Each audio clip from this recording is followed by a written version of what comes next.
said before that Jesus is not Catholic, Orthodox, or Protestant.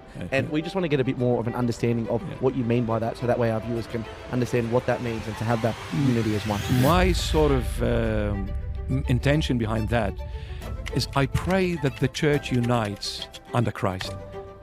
I believe this is the desire of the Lord Jesus, first and foremost. And the Lord Jesus said it very clearly in the Gospel according to St. John. He said, Father, just like I and you are one, I want them all to be one in us. And that's what the Lord died and rose from the dead for that unity to take place, and where we all become one in Him. And that is the desire, that the heart's desire of the Lord is for us to unite. And I pray, with, even though I'm a nothing, I'm a nobody, I'm just a minute piece of dust, and I'm the biggest sinner ever, but by the grace of the Lord and the mercy of the Lord Jesus, I pray fervently for the unity of the church. And this is why I always say, well, Jesus Christ is definitely not Catholic, he's not Orthodox, he's not Protestant, because these names, I can't attach them to him, because Jesus Christ is simply God revealed in the flesh. So as God revealed in the flesh, God is not Catholic nor Orthodox. That's what I'm meaning.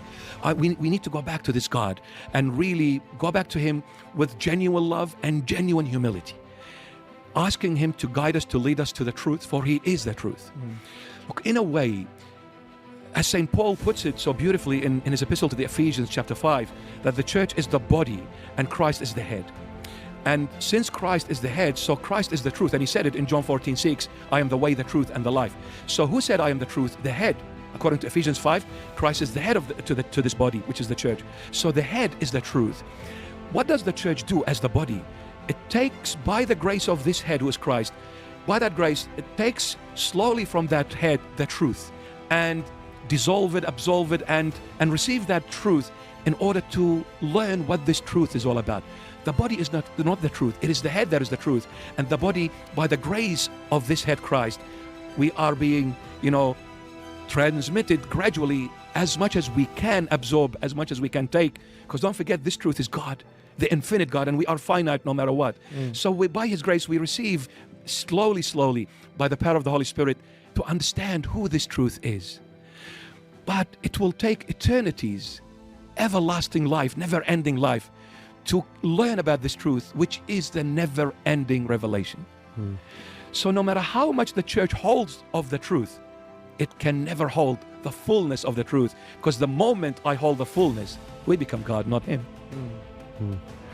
So I pray, especially the apostolic churches, I pray whatever obstacles there are, by the grace of the Lord, they are removed, and we become united and we embrace one another. And I pray for our beloved, the Protestant branch as well, to embrace the truth more open-minded and more, not being fanatic. We shouldn't be fanatic at all. To all the groups of Christendom, we shouldn't be fanatics. We should be more open-minded and allow the Lord Jesus to really come and dwell in us and lead us to that truth, whom He is that truth. I pray for the unity of the church, and that was my whole meaning and intention behind it.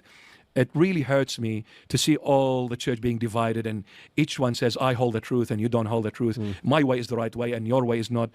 I just pray that we are united in Christ. How? I don't know, but I pray the Lord. Amen. He knows how to do it. Amen. I love And everyone. I pray for everyone. I love the Orthodox world, both Eastern and Oriental. I love the Catholic world. We have our indifferences, yes. All I say, I ask the Lord Jesus just to unite us, because we ought to love one another and we ought to accept one another.